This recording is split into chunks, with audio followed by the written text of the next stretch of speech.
Okay, welcome everyone. Welcome to our Corporate Governance Committee meeting. The minutes were previously circulated, approved and signed as a correct record. Apologies for absences. Apologies received from Councillor Nick Bunting, Councillor Fabian Fraser-Allen and Richard. Thank you. Everybody else here that should be? Yeah, welcome everyone. Declaration of interests, any to be made? No. I think it'd be a good point. We've got some new members on the committee, some new councillors, so I felt it would be appropriate just for everyone to just introduce themselves going around the table. I know some of us people will know, but some of the officers you may not. And if you could just give your name and what role, responsibility you have, would be a good idea. So, start kicking yourself up. Yeah. So, due to legal reason, Simon Bowie, Deputy Chief Exec, and particular guys here as Monitoring Officer. Okay. Okay, I'll just introduce myself as well. Yeah, but I want to know who you are. Scott Peasley, the Internal Audit Manager. We're the main assurance providers for the authority. Chair, just to mention, I have already made contact with you to look into some IT problems and we'll touch base in the near future. Brilliant. Okay, good. Thanks. Tony Jones, I'm the Resources Manager. Audrey Statham, I'm the Chief Finance Officer. Marina Watkins, I'm the Committee Officer. Catherine Horton, I'm the Committee Officer. Leslie Warner, Walgrave Ward. I'm Sarah Pex, I'm the newly elected District Council Officer. I'm still Kevin Park. To be honest, Things haven't changed. don't know this, but it just changes them occasionally. I'm Ian Robertson, Barbie and Kilsby Ward, and I'm just here observing. And I'm Jason Pritchard, Rawson and Welton Ward, and I'm a committee member. Okay, thanks. Thank you. And I'm Richard Auger. I'm Deputy Chair, standing in for Nick, or Vice Chair, or Deputy Chair. What's the difference? Oh, it's shorter. Shorter. I'm Vice Chair. Okay, we'll go into the papers. Page 7, please, and over to Scott. Thank you, Chair. The annual audit review for the last financial year. This obviously, as it states, covers the last financial year in terms of the work that we've undertaken. The report covers two aspects which are key to this authority. One of them is around the performance and development of the internal audit service. I'll talk a little bit about that. And then the main emphasis of the report, the next stage, is looking at my overall opinion on the adequacy and effectiveness of the organisation's governance, risk and internal control arrangements. So if we go over the page to the first table and pick up on some of the internal audit service aspects. During the financial year we had a full complement of staff. For the new members, we're quite a small internal audit team. We have this 3 point and a bit full-time equivalents, so we're quite small, but we do quite a bit of coverage across the whole of governance arrangements of the authority. We also had a full years of supply of IT audit provider, which is an external provider, and they doubled up on the days for the last financial year and covered the 60 days, and that was delivered.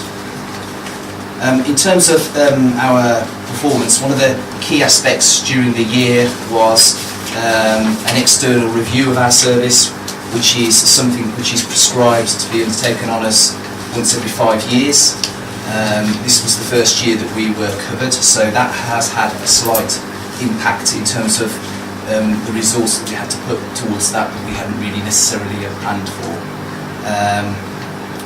Looking at the table there, you will notice the first three indicators show a slight, only slight difference in terms of the actual against target, but in terms of how we've managed that during the year, you can see from the fourth indicator, which is the more important one, meeting our target of completion of planned audits. And we'll come to the level of detail of that later. There is only one indicator which covers the completion of audits within a variance of allocated time. That has been very difficult for us to pick up this year. We've had a relatively new senior auditor, obviously one to our team that has been inducted in, and that has had some partial impact. But overall, the completion of audits at 92%, that equates to 3 audits that were not completed within the financial year. They are just over the page at the top. The general data protection regulations, HR, people management activities, and planning applications and income. All 3 of those areas have been reconsidered as part of the 2018 audit plan, which you approved in April. And in fact, the general data protection regulations audit is of quite significance, and we're nearing completion on that work already. We'll report back to you on that, the outcome of that, at our progress meeting in September. The other indicator from that table, which is very important to us, is the customer response. That is not only the stakeholders from management, it covers senior management, and it covers members' responses as well. And that customer response of 100% agreeing or strongly agreeing that internal audit within the council is an effective service is something that we sort of praise ourselves in providing a service of such. That information was all fed into the external review, and the external reviewer within that report which came before the committee commended us on that. If we then slightly move over the page to paragraph 4.12, that is reference to the delivery of the service and the external quality assessment. There was a action plan, if you recall, that we were asked to progress, and that is at Appendix B to the report, which, if we just, for the purposes of this point in time, pick up is page 23 of 88 starts that.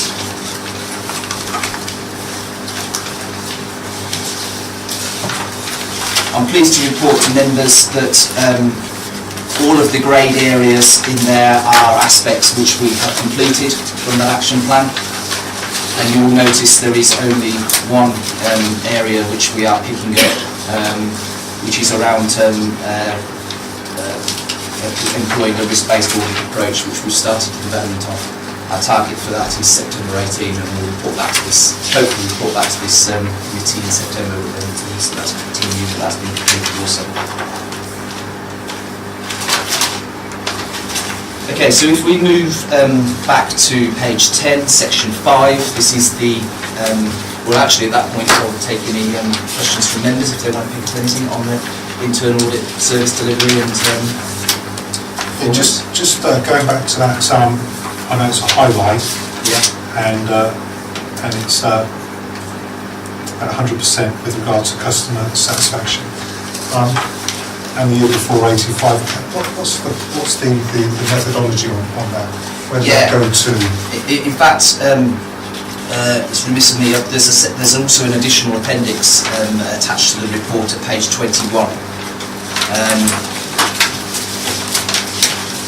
It's a questionnaire basis, and you'll see from the 2 sides of that page, page 21 and 22, you'll see the first questionnaire goes out to all corporate governance committee members. Chief Executive and Deputy Chief Executive, and that's what they score on, and in there are their comments attached. And similarly over the page is the one for the heads of service. In terms of then how we've then responded to that, obviously the results are quite good, but we don't rest on our laurels. And from the comments and then further consultation with service management, you'll see at the bottom of that second page our response to some of the things that have been raised. And you'll see from the italics next to those how we've completed or we're developing some aspects of that.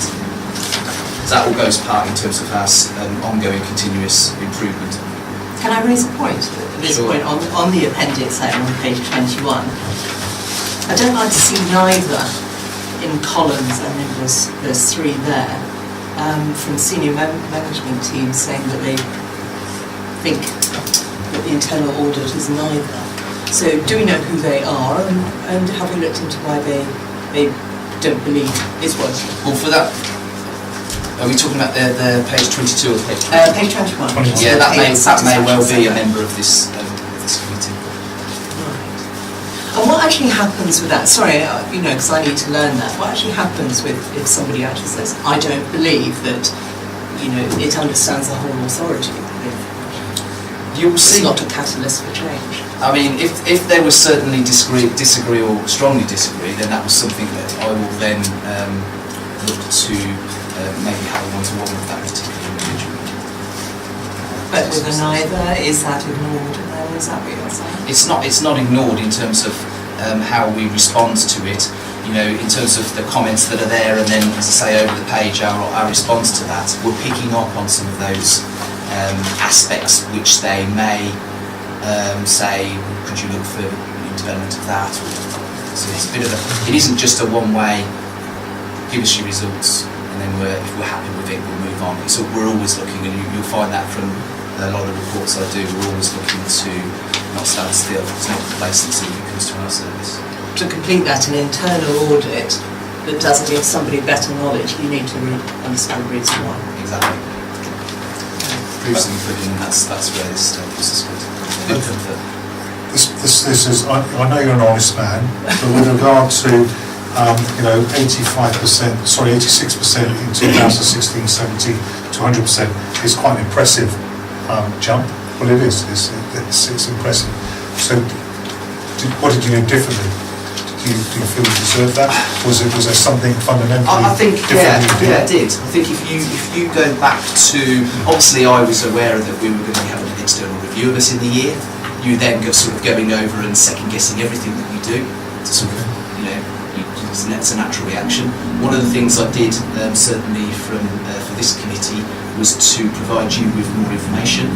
If the internal audit plan and strategy, which you approved in April, that was the same template that was done in April before. So I've given you a lot more information as part of that. So I think, and maybe with certainly more recently, although it's not reflective of the 100%, we've been doing a lot more consultation, one-to-one consultation with management rather than sort of doing it on a sort of broad brush basis. And the next question is it sustainable into next year? Well, there's only... So if you know what you did right, and can you keep that going? How confident are you of that? What sort of assurance would you give me? I'm confident. We've had 100% before. Normally, with the population that it is, one or two people can hit that percentage quite significantly, but we've never fallen below the 85% of that. So, and I will always. We never get everything right within a year. Somebody may, have particular issues, and that's the nature of the work that we do. So we always sort of hit that head on and sit around the table to discuss things. Chair, if I may, colleagues might not like it, but I would be suspicious if we have years on years of 100%, 100%. So the caveat to all of that, of course, that one is particularly based on opinion. Yeah. So to that extent, it's very hard to predict what would be an appropriate target, but 100%, 100% would worry me as well as it would with Scott, I'm sure. Anything further on it, Kevin? Please. I think Scott's mentioned it, but I just want to make sure. On the table on 4.3, where the percentage of audits, the target was 70, the actual was 55. There's a 15% variance on allocated time. Yeah. Are those, then you mentioned general data protection, are those the three that fell out, or did you only achieve 55%, which is considerably down on what you normally do? Yeah, no. This one is more around the delivery of individual audits. We will allocate a planned amount of time to an audit, right, and it may go over by. We give them a bit of a threshold of 15% variance. If they go over that, of the time taken for that individual one, then it can there'll be an impact. So that's why we have it as an indicator. It's not all necessarily just about achieving the planned audits. There's a bit of a balance with the individuals in my individual auditors. Right. So it's sort of it puts a bit more added pressure on them to deliver within time, so that we can then expand the coverage if need be. So that means in the audit there was more time that actually spent. took place rather than what was allocated. Exactly. That's what's happened. Exactly. Okay, and that's something you'd take forward for next year or something like that, or try and work out. You know, like every service of the council, you know, we have individual appraisals, one-to-ones, it's all part of their performance. And if I can tweak that and get that over the target with the individual auditors, then that gives us more time to provide coverage in other areas. The plan at the start of the year is a plan at the start, you know, it's not fixed in stone, and it can be flexible in terms of what risks may come about, requests from management to do certain work. So it's a bit of a balance, really, to deliver the opinion to you, which we'll do tonight, but then also to pick up any risks and issues that management may wish us to look at that weren't planned at the beginning of the year. Councillor Pritchard. Yeah, just on that point really, 55%. First of all, it's a great report. There's lots of really good positive measures. But it is a little bit concerning, albeit 92% has been completed in the audit cycle. You know, that's great. And you may think it's a moot point, but you know, we can extrapolate that 45% weren't actually completed in that 15% variance. And not only that, it's not only visible for how long the variance was beyond that 15% for each individual audit that took place. So is this a resource problem? Does it relate to, I wonder what the whole full-time equivalents were the year before and the year before that? It's not, not a resource issue, more around a performance issue. You know, I don't want to sort of direct it at one individual, but obviously when you have, for me, when a new individual comes into the authority, they may be more accountancy based, they might not have necessarily have been an internal auditor. It takes a good year or two, and certainly to understand the culture of the organisation. You'll understand that as members coming to the corporate governance committee for the first time and thinking, what is this all about? You know, it takes a lot of time, and sometimes that can show out in some of the understanding in undertaking audits for the first time as well. You mentioned about the induction, somebody one of your senior ones on induction during that period. Would that be possibly one of the reasons? That is one of the reasons, yes, for sure. Sorry, just one last thing. Would it not be more visible to see which is the longest variance of any one audit report? That'd be quite important, you know, as a measure. Yeah. I mean, because if it was 50% variance of the intended audit, then that's pretty significant. Plus, what I do feel is, you know, you mentioned the word stress, and it is duress upon the other members in terms of the workload of the other individuals that have to carry out this audit, and it must be incredibly stressful trying to complete when there's variance there and there's pressure throughout the rest of the year. I mean, that's all about managing. It's a difficult job. You know, most of our, it's not like we do each of our audits is a significant time. That 15% can be quite small. You know, around a sort of 6, 7, 8 day audit. You know, 15% variance is almost just one. So it just adds that. You know, if you didn't have, if we just had an allocation of planned audits at the start of the year with no allocation of time against them, it then you could sort of you could fall quite easily behind on the completion of planned audits. So it's just an added indicator really against that. Hence, it's not, you know, it's pressing at 7%, but I have discussions with Tony as my line manager around the suitability of a target. So we have discussions around that. Thank you. Do you want to say? No. Okay. I think that's a good point, Councillor Pritchard made. I don't know whether in the narrative that just be added, not a new chart yet, just a one-liner as to sort of describe. Yeah, we can do that. Just that's good. Okay. Can we carry on?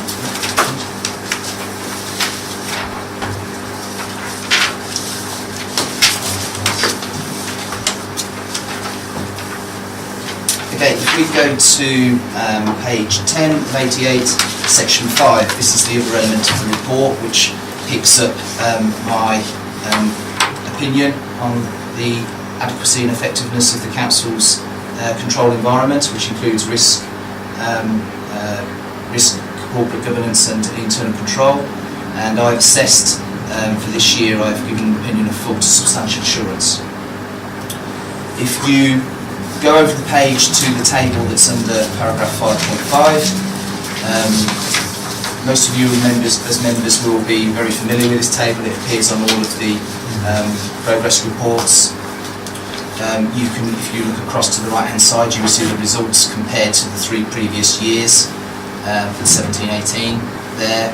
The 3 indicators, but 2 specific areas. We obviously do a barometer of those opinions that we give to individual audits of full, substantial against a ratio of limited minimal of 80-20 split.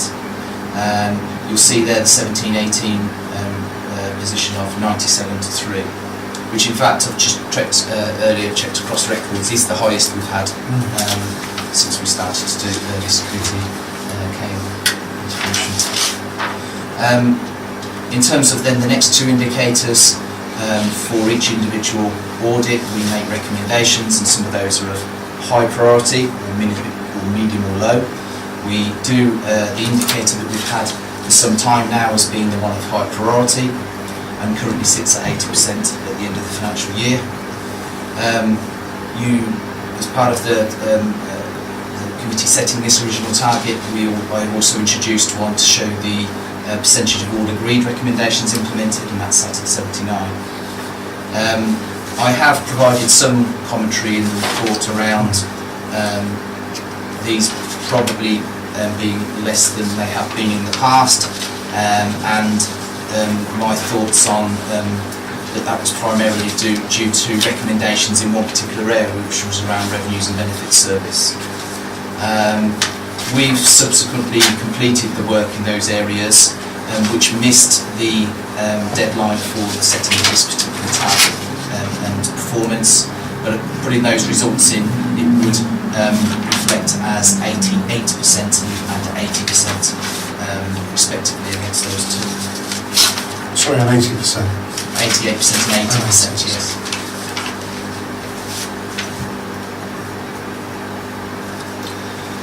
In terms of the detail of the work we've undertaken in the year, sorry to keep moving between them, but they are important appendices.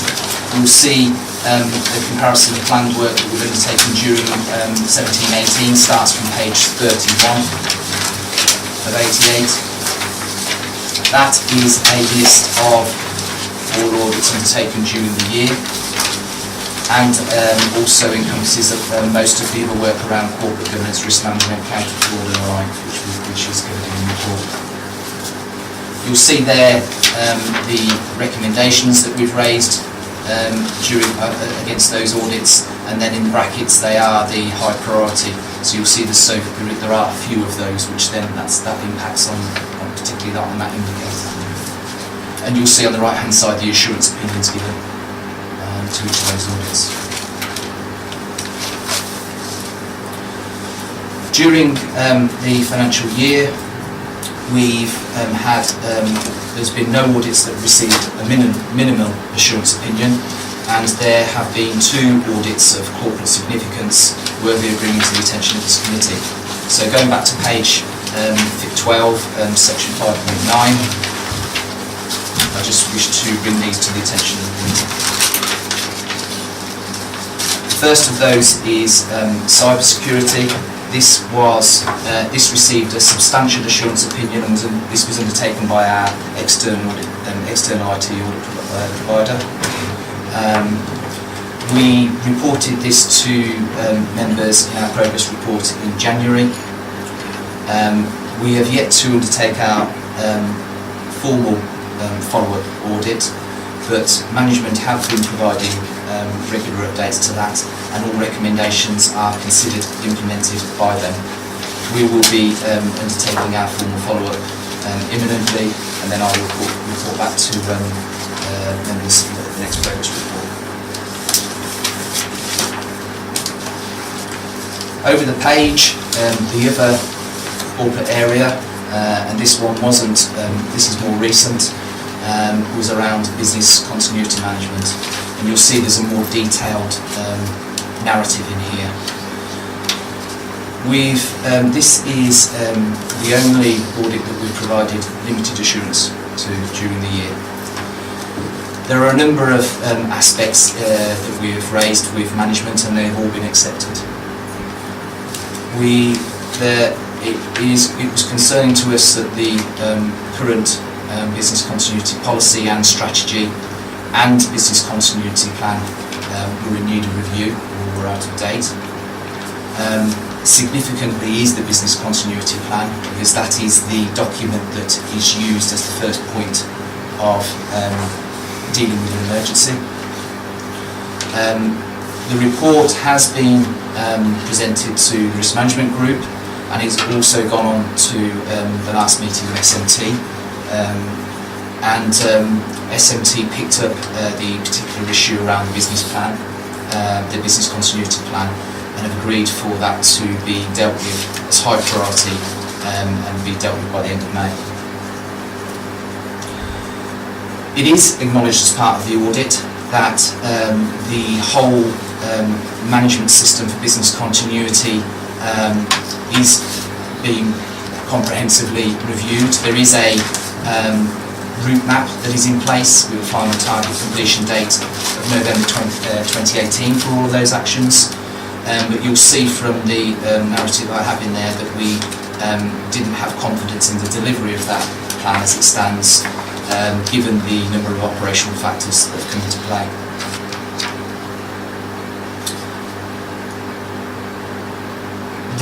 In terms of understanding our assurance opinion, if we were to look, yes, a business continuity event could happen tomorrow, could happen now, but in terms of our opinion on the and the potential impact of that will be critical. But in terms of the most likely event that would hit the council at the current time would be something with the effect of ransomware. It is that particular area that we have confidence that we would be able to deal with in the right way, given the fact that we do have an annual IT disaster recovery plan which is tested. We also have confidence from the cyber security audit which was undertaken. But nonetheless, the outcome from the audit requires management's attention going forward.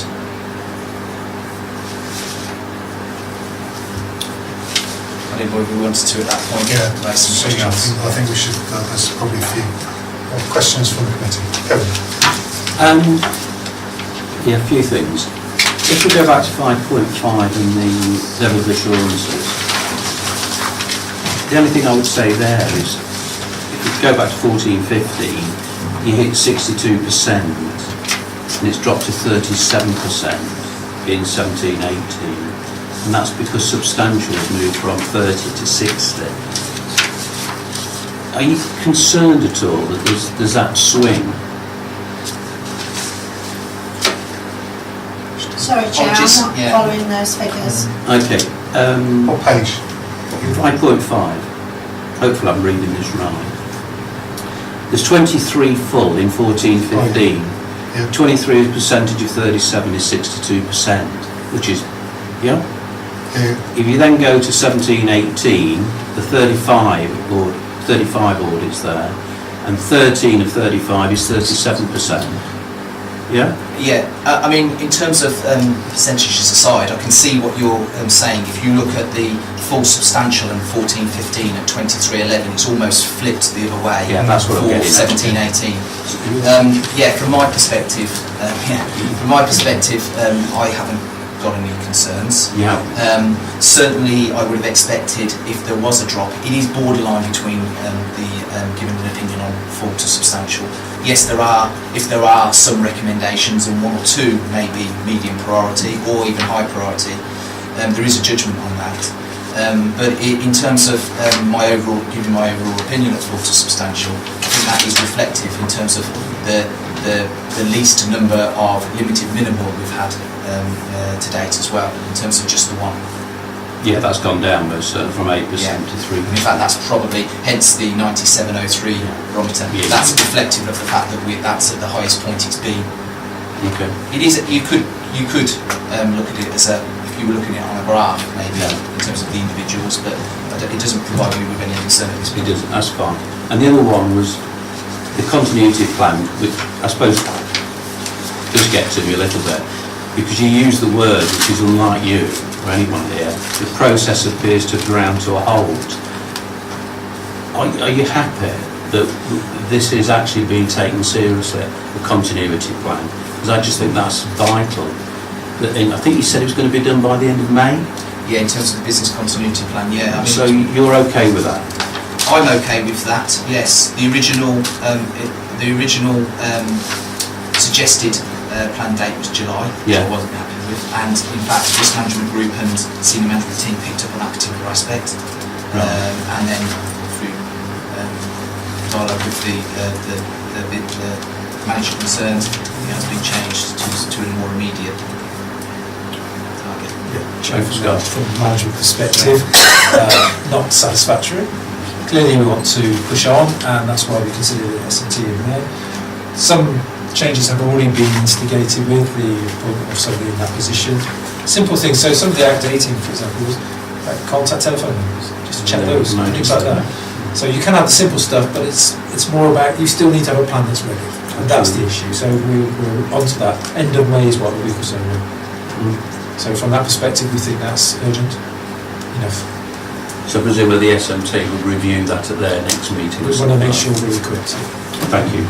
Certainly, if I was to add to that as well, one of the recommendations is around looking at that route map and taking that back to SMT explicitly with revised completion dates. Thank you, sir. Anyone else? Just a couple from me. Well, congratulations on the full to substantial. And that's a rise with your overall assurance. For management. Yeah. So that's a positive.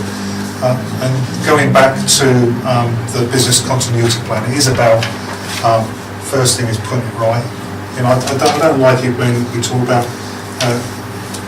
on page 13, although it's considered a very low likelihood that the continuity plan would, so I'm working in South America, and one of the countries in there say it will never happen here, hence the reason why the review I did on their security was absolutely abysmal, but it will never happen here. So, I don't think we should live like that. As you said, something could happen. So, but I'm glad that you're putting it right. That's really important for me. But more important for me is do you understand why we're in this position, and are you happy that we'll never get in this position again? Because those two things are crucial to me. I think if you go back to the first paragraph that I've got in there, these arrangements, business continuity arrangements, have been developed over a 15-year period. I think one of the elements in there was around resource. You can see it's gone external, specialist resource, come back in-house more recently. Maybe there was issues around that. It obviously is a process which needs to be reviewed. It has that continuous cycle of review. The plans have been tested back in 2014, but that's 4 years ago. It needs to be a bit more regular than that.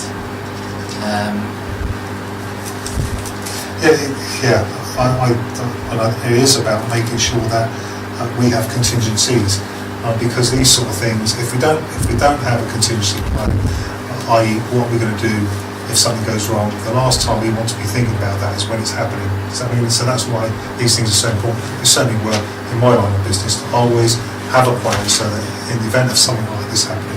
But I've taken the assurances from the monitoring officer and that things are being gripped up, and hopefully we just won't be in that position again. I don't think it's... Mr. Chair, the only other comment to add to that is we don't challenge the recommendations. That's the conclusion. Yeah. We have to take it on the chin, we have to deal with it. That's right. And that's what I'm trying to get across to is do a deal. And what I like is the openness about it, because there is so much that is good, and when things aren't where they should be, it's important to be open and honest, and as you said, management take it on the chin, and we just sort it out and make sure that anything else, Wayne? Scott, in terms of the rest of the report, I don't envisage going through each of the sections from 5.11 onwards, other than to mention within the corporate risk management arrangements, obviously that was a significant piece of work, was the risk management health check, which was done by Zurich. You received a progress report from management on that, and you will no doubt receive one further in the year. And that's all I wish to add, unless members have any comments about any of the other areas that we work on. Anything further before we resolve this one, don't we? Just go on. Okay. But I think actually Scott's reading it again. I think he's actually said it on 5.26. The number of breaches of the Constitution, but a more detailed update will be provided by management as part of their annual report of breaches. So that's going to happen. Yeah, we'll get that as you normally do. No, thank you. So, I read out there and we get the committee to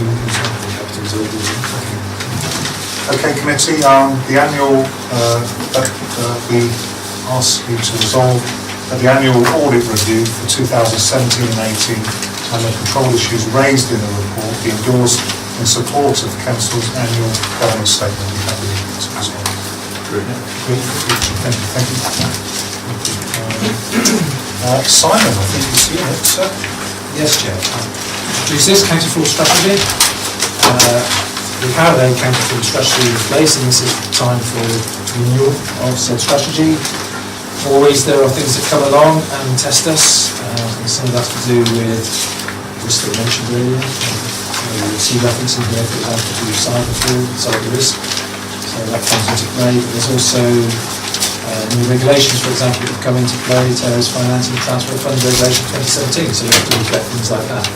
There's always a need to keep things refreshed and up to date, which is what we've done. We're still following the basic principles as set up by SIPFA, which you see in the introduction there. There's 5 points in there. And in support of the strategy we've had, we've got a good policy suite and good response suite, which we've had to put to the test because we've had instances where we've had to investigate and judge whether something untoward is happening. And that has worked well. Appreciate for new members, this is new.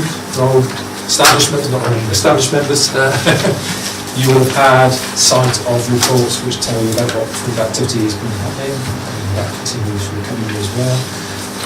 But you will get a sense of that policy suite, that response suite being in play and working well. And your role as committee is to get a sense of, is this fit for purpose?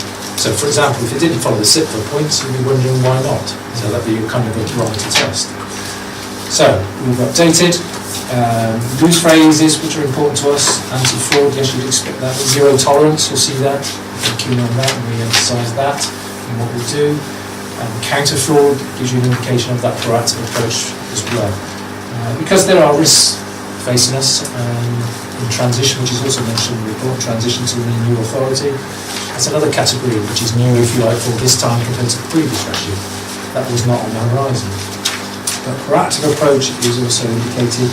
The basics of what we're trying to do is be proportionate but proactive. 3 key parts to that: prevent, detect and turn. You see those phrases, we embellish that in the actual strategy itself. So we've seen need to bring this up to date, we've seen need to therefore have your input into that. We have the detail of the strategy. I have colleagues here who assist in putting that together, so don't please assume that I do all this. I don't. I try to make sure it's in place and fit. We've got good context as well in that strategy. And bear in mind therefore, this is the strategy, it's the overarching, it's the umbrella.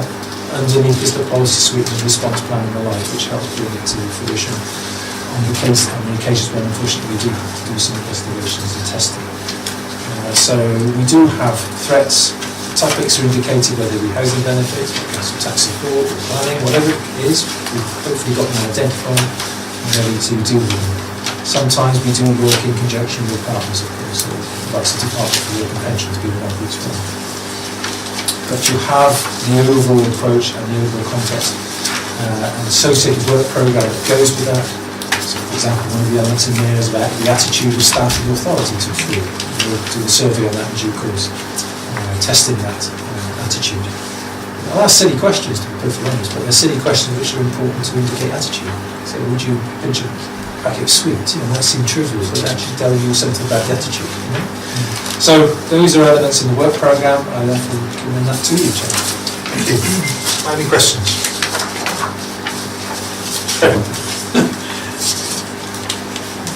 Get the strategy. Is there a report? I think you said there was a report that comes out to say what's happened in that year.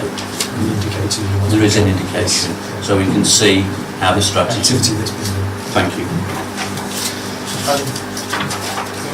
Just one from me. Obviously, this strategy will probably be in force when none of us will be here, which is fantastic because it will live on. Perhaps it'll be our legacy. But for me, it is about that transition period, and I don't know whether when you looked at the strategy, you looked at other authorities that went through this transition into a new unitary authority, whether the opportunities for internal fraud, staff fraud, whether they increase or people are hoping in some way in the fog of transition to get away with embezzling money, that sort of thing. Is that something that's been on your mind? And you'll see that reflected in the strategy. It's something we've recognised. It may have been comparison with other authorities, because there are a few who've been through this, North Yorkshire area, for example. So we're conscious of that. I think it's about making sure it's bespoke to your good selves as an authority. So how is it relevant to us? What's our culture, for example? We're very keen on being open about the risks. We put it out here in public domain. Some authorities don't do that. We want to take it and deal with it, and we want to make sure management is up to speed with it. We also want to make sure people have the opportunities to whistleblow, for example. Of course, yeah. So it's all part of the package. But yes, that is a new area that's coming to now. Definitely is on the agenda. So it doesn't happen, but we've got to recognise it. That's what we're trying to do. Yeah, okay, thank you. Thank you. Okay, committee, we recommend, or can we recommend that the counter fraud strategy 2018 to 21 and associated work programme as outlined in Appendix 1 be endorsed for approval by council. Thank you very much. And, Tony. Thank you, Chairman. The information management annual update. Well, that's what it says on the tin really. It's an annual report that comes to this committee.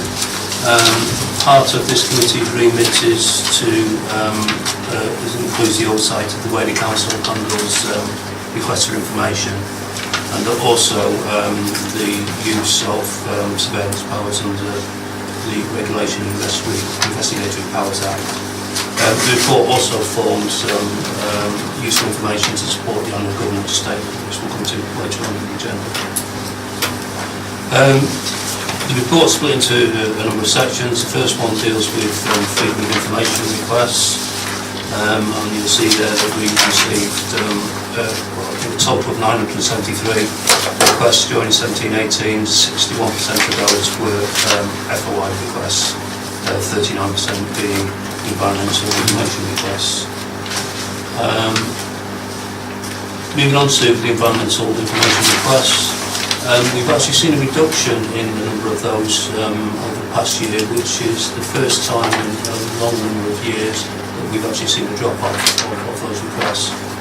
Now, we're not sure what that means, and there are still significant numbers of them, but we shall sort of continue to monitor that. The environmental information requests are largely around property, search for property details. A lot of them are used by personal search companies. Moving on to the Data Protection Act, and this covers information requests, SAR, which is subject access requests, and requests for crime or taxation purposes and legal proceedings. So we see covering those three areas, we've had a total of 43 inquiries this year, which was an increase of 26% on the previous year. Data protection policy compliance. Much of our work on data protection has been around the preparedness for the General Data Protection Regulation, which becomes a regulation requiring compliance later this week, Friday this week. We've been doing lots of work around that, but certainly in terms of looking at data protection incidents under our current policy arrangements, we've identified 11 incidents reported during the year. That's in the table on 4.4.2. That is an increase on the previous year. We reported 4 for 16-17, and again for comparison 13 in 15-16. The vast majority of these incidents are self-reports, and what we think that is a reflection on the awareness of data protection issues, particularly around the work we've been doing on the general data protection regulation. The details of those incidents are on page 65, and you'll see that they are relatively minor issues. 4.4.3 talks about the compliance of the outcome of compliance audits. 7 audits completed during the year. Overall performance is considered to be good. 4.4.4 moves on to the general data protection regulation itself, and that's really just setting out the progress. We've had a programme in place where we've worked forward over the last 18 months. And we are well into phase 4 now.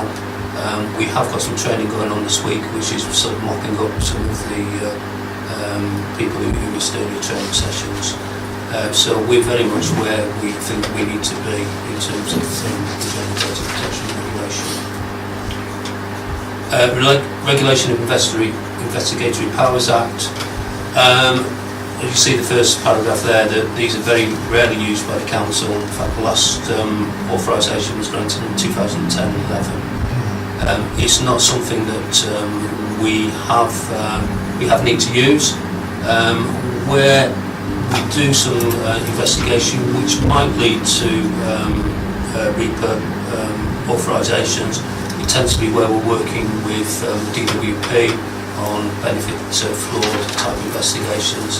And DWP tend to take the lead on those investigations. So it's unlikely that we would be seeking authorisation in our own right. Nevertheless, we are required to report to the inspector, and we've had a recent overall assessment of us being in a good position on that. We then move on to 4.7, looking at information security. Part of my role is as the Senior Information Risk Owner, SIRO, and I need to make a judgment on our security arrangements under a number of headings, and those are set out in the following sections. I don't propose to go into those in any detail. Cyber security we covered in Scott's earlier report. Data protection we've already talked about. Information records management, we have developed a classification system, and that's been reported to previous meetings of this committee. I think I'd just go to my conclusion on that at 4.7.6, where there is evidence there which provides me with an opinion that we are in a good place. Assurance that the council is properly managing its information assets, and again that's a judgment I carry forward to the annual governance statement. So in conclusion, the council is meeting its information management obligations consistently. We're well prepared for GDPR, and compliance audits will continue. Risk logs will be regularly reviewed to help mitigate any threats to business assets and withstand legislative changes. Thank you, Tony. Chair, I'm Chair. Essie. Correct. I'm the Chair. Only temporary. Anything from yourselves? No, I'm fine with it. So, Just one thing. You know, it's human and things go missing. I mean, from terrorist files, police commissions in London, all sorts of things. So there's no great gravity in all this, but I'm a little concerned about the loss of the notebook. In terms of one doesn't quite make sense to me, in terms of there must be some context to why names and addresses were kept on a note, but I think perhaps depending on that, how that notebook was annotated, you don't know what information has been lost unless you can remember everything that was put down in there. Why was the notebook being used anyway? There must be some context, and then even if it was come across by a member of the public, I mean, it's going to be unusual just to have the visit list. So is it in context? We might not be able to discuss this, but in terms of council tax, whatever else it may be. But similarly, I wonder what sort of changes you've made to that, and and what the data was. What was it? What did it pertain to for it to be only made low?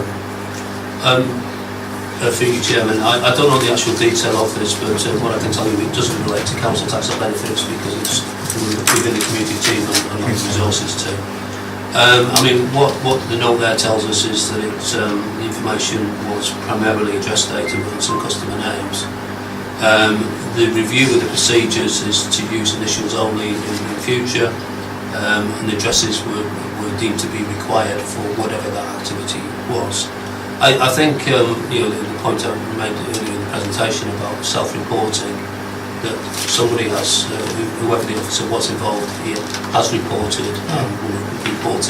the reason why they were carrying that data. All I'm saying, Tony, is that it could happen again, and it still would be not encrypted if you're still going to use a notebook and not use an encrypted tablet device or anything to visit. I mean, that's what people do in community, from nursing to health professionals to academics, researchers. It's protected then by de facto by the fact you're using something. Or do you feel that information it doesn't matter? No, I'm not saying that. Again, sorry for you, Chairman. What I'm saying, based on the information there, that this has been assessed by our information officer, who will be aware of the data that was reported and has been within the notebook. I suspect from the information there, it was a list of names and addresses that an officer was visiting during the course of their work. The addresses presumably were needed because they were visiting more than one address on the day they were out there. And I think to anonymise that by using initials as opposed to names is seen as being an appropriate response to that particular issue. Okay, as long as there's no day-to-day figures or anything, just names and addresses. That's okay. Yeah, I think he raises a good point about even if you can stick, if you're going to visit them, you can stick that on an iPad, can you, on an electronic device. But Sorry, if I may through you, Chair, I mean, obviously, in terms of the IT equipment that people have, depending on what job they do, lots of us use, notebooks just to remind us, even, where we're going for the next meeting or anything. So I think, as Tony sort of pointed out, the whole incident is looked at. So in terms of the risk, so all of the details of who the officer was and what they were doing will have been taken into account to assess this as low risk. So we don't all suddenly be needed, electronic devices. Thank you. Food for thought. Anything else from anyone? I've just got one with regard to Facebook Live being accidentally activated. Now was that on somebody's personal device? It was, Chairman. I do happen to know the details of this. It's within my team. Was it genuinely accidentally, or was there a cultural issue about people? Anyway, yeah. Do you want to share that? It was. I'm satisfied it was a genuine accident. It was a member of staff who had been using Facebook whilst they were waiting to go into a meeting, and inadvertently, when they pushed their own personal phone into a pocket or a bag, had somehow put it onto record. It was actually picked up by a colleague in the office, and the officer was alerted and switched it off. In fact, you could hear that something was happening in the background. You could hear noises, but you couldn't actually pick out any information.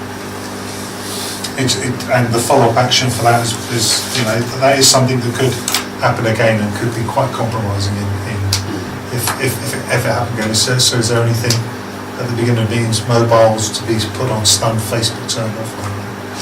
But genuinely, if it could accidentally happen, it's just about with social media. I think we need to get a bit savvy with that sort of thing. That's the first time I've ever heard that happening, but think about it, that was going to happen one day, wasn't it? I think, Chairman, it was an isolated incident. It's certainly something that's unique in my knowledge in this organisation and other organisations I come in contact with. Chair, all we can do as management is try and reinforce the need for care, whether it's paper, electronic, doesn't really matter, just care. The open point, that's a good job, is about human care. It's human knows what happened at times. So, yeah, I'm sure there's embarrassment for the person concerned. In fact, it will get a bit of profile news as an illustration of what can happen, as has been done in the GDPR training, for example, in cases used of other places where things have gone slightly wrong. It all helps to reinforce, i.e. make it real, and this helps to make it real. But yeah, it happens because it's really not. To be fair with you, that's a classic one, isn't it? If you ever got to give an example of how these things can happen, that is, although we don't want these experiences to happen, thank goodness nothing untoward happened as a result. But good life experience to share. Thank you. Okay, everyone have that. Okay, well, we could resolve that the approach to information management be endorsed, so we have to resolve. Move forward. Well, this next one is the annual government. Are you again, Tony? It is. Again, an annual report. The annual government statement, particularly for the benefit of the new members, forms part of the council's statement of accounts.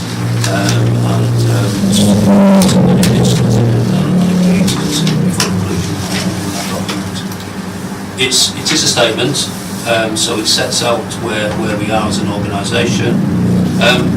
If we go to the statement itself, which should be marked Appendix 1, that's not marked in the papers, but it's actually on page 73. It's the start of the statement itself.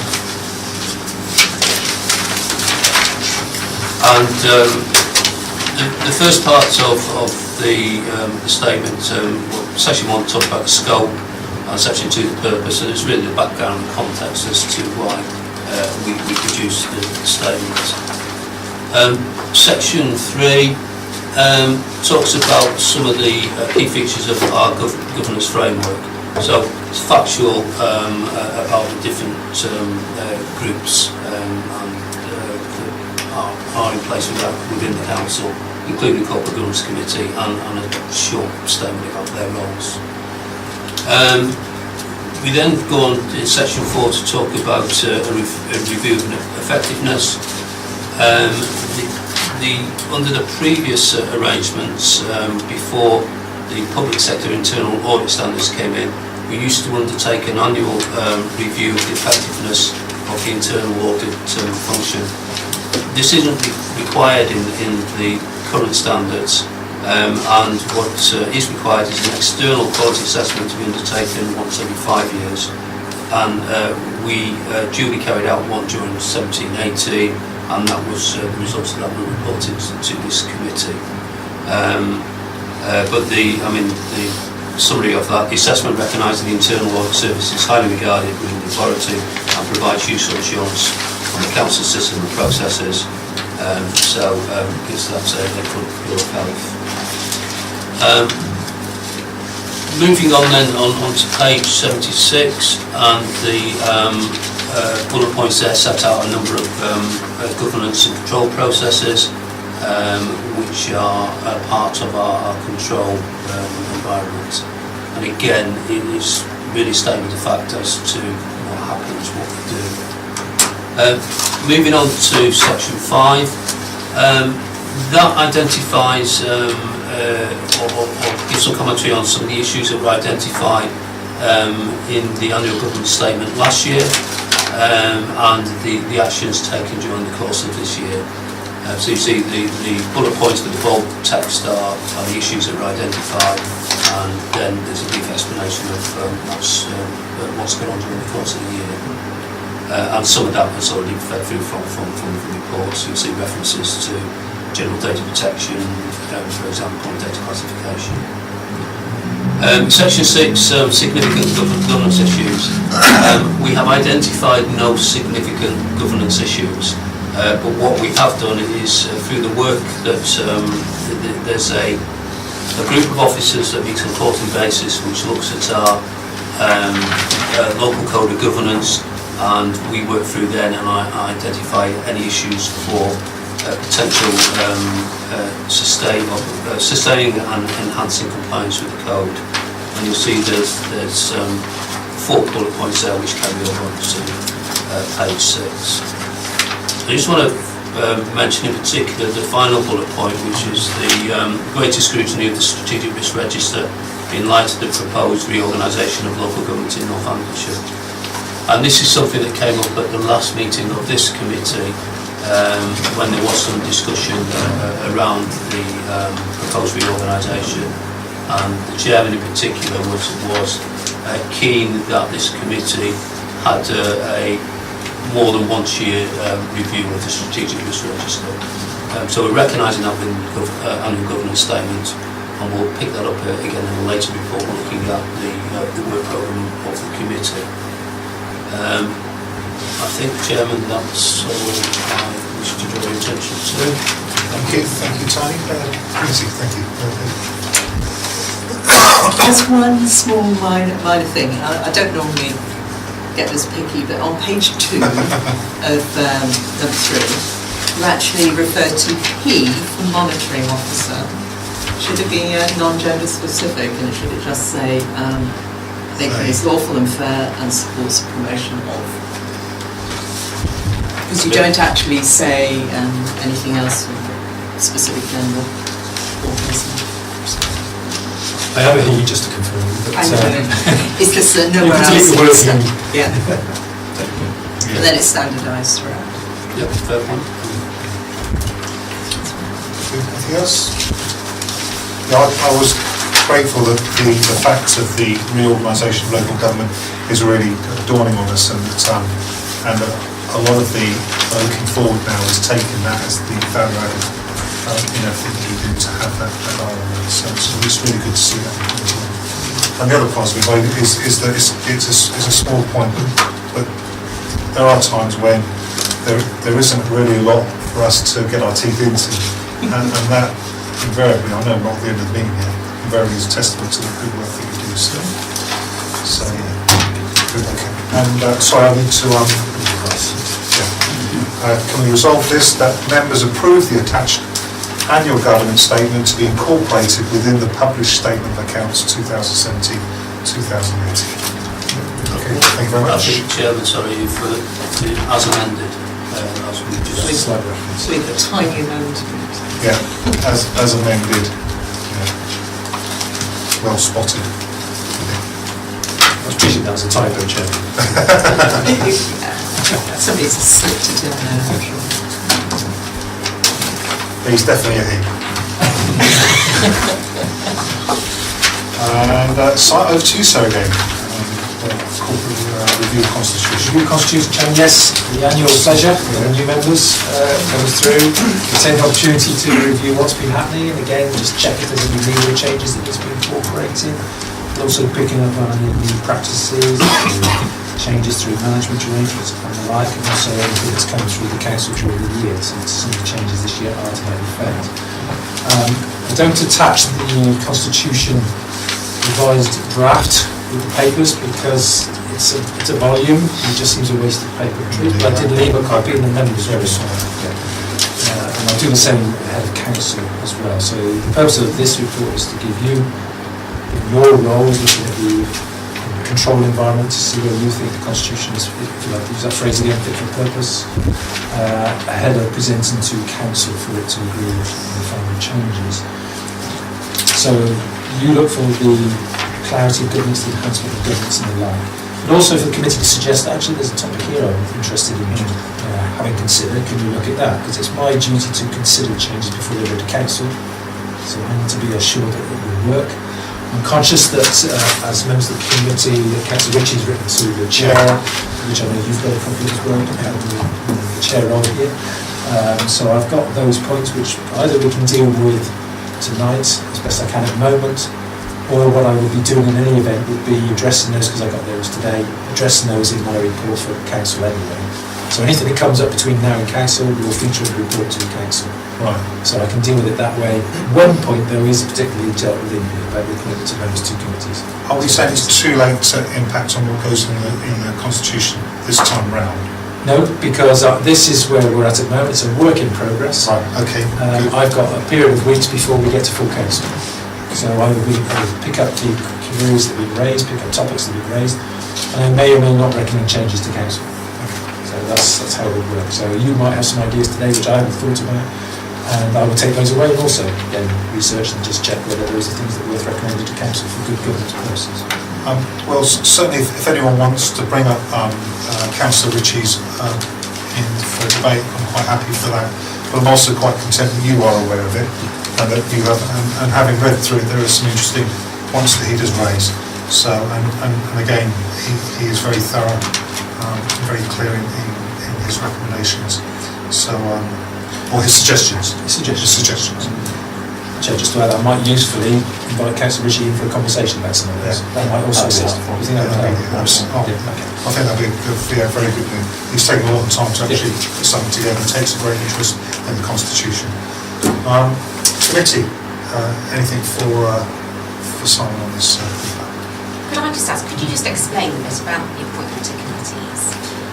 Yeah, there's quite a bit of technicality in that, but the thrust of the suggestion from Councillor Ritchie was that it should be for the council to appoint members to the committee as council sees fit. Now, council has to formally appoint members to committee. That is a standard thing.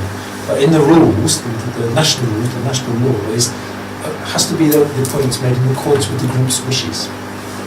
That's why I say there's no discretion. There isn't actually discretion, but the formal appointment process is by the full council. It's kind of ceremonial, if you like. It's formality. So council makes the appointments of members to committees. It doesn't choose those members necessarily because the group will put those forward. Just as, for example, if I use the announcement of leader and deputy leader of the groups, it's an announcement to the council, which was done last time. It's not for the council to decide, well, I think Councillor Pritchard should be the leader. No, it's not got that role. So it goes on the group's wishes. That's enshrined in law. Where this also came about, as I understand in my absence, was there was a query about the designation of portfolio holders as well. Now that is entirely a matter for the group. It's a political choice, as it were, just as shadow portfolio holders is a matter for the group. But appointment of portfolio holders is not appointment of members to committee directly. So it's the council appoints members to committees, but it doesn't have discretion on those individual choices. Where there's some discretion with portfolio holders, it could be that the leader says, actually, it's a portfolio holder for subject X, I'm not going to put them forward as a strategy group. That's the group's choice. But I was thinking I can have that kind of conversation with Councillor Ritchie offline as well, in a bit more detail, just as you've raised the question. It's a fair question. But council appoints formally according to the group's wishes, and the other fundamental part of this is in accordance with political balance rules, unless we agree as a council not to apply political balance rules, and then that's a case of no one must vote against that idea at the council meeting. So it's a rubber stamp, but it has to go through. It has to be through council. Although there is only one possible option once the group of. It's the group's wishes, and you can understand the logic of that. Otherwise, you'll have all sorts of silly games going on. And that's not the purpose of it. So that's the rules. Okay. No, I think that's a really good shout, Simon, to invite Councillor Ritchie down shortly to take on Stephen's behalf. I think he'd take that kind of offer. Anyone else got anything for that? Anyone else?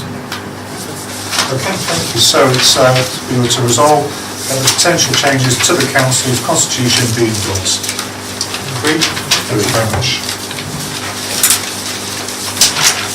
And then we're finally with Tony. Thank you, Chairman. I've made reference to this earlier in the presentation on one of the earlier reports. But essentially what you've got before you in the table is the work programme, or more accurately a schedule of reports that come to this committee.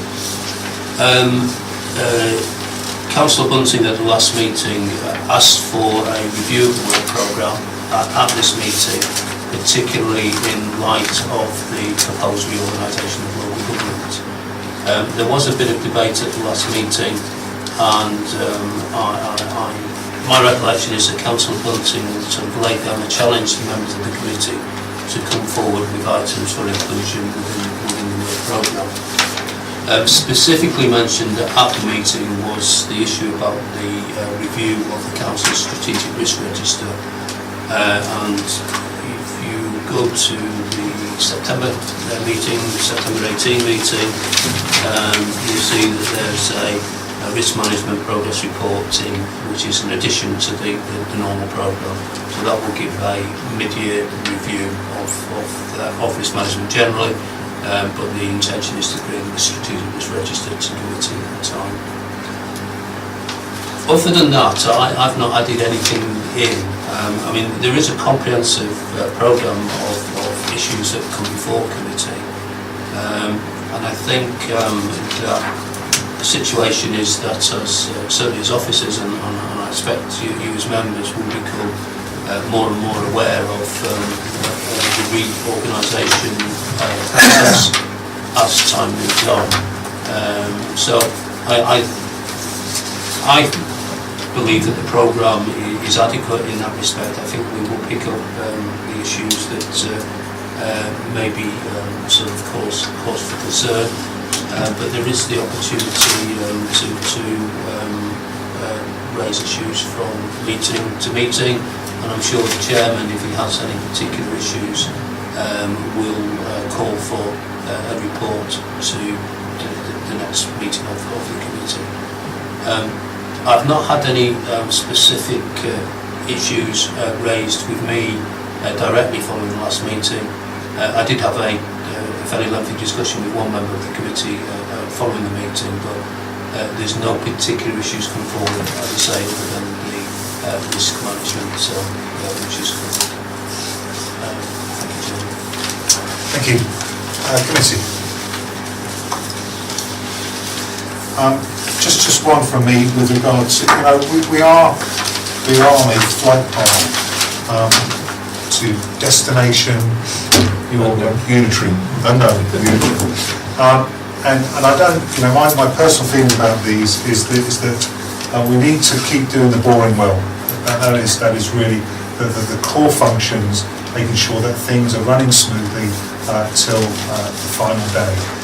So I wouldn't be keen on doing anything extravagant or unnecessary, and bearing in mind that we could have challenges such as resources as we get closer to ground zero. So for me it is about making sure. For me it is about just cutting our cloth appropriately, but making sure that we are doing the boring well and keep functioning. Yeah. Okay, I think if I can just respond to that, Chairman. I think this does exactly that. This is business as usual in terms of the control environment and the reports that this committee would expect to receive. So you will get that, the bread and butter work coming in through this programme. And just to confirm, there is the flexibility that if something of critical nature came up, that we would be able to put assets and resources into looking into something that comes up spontaneously. Yes, that's correct. Okay, thank you. Anything for the committee? Okay. I then propose we resolve this report that the committee annual work programme 2018-2019 is agreed. Okay, that concludes the meeting. Can I thank everybody for attending? And nice to have you along in as an observer. Thank you, officers, for your evening and for your hard work. And we look forward to seeing you next time.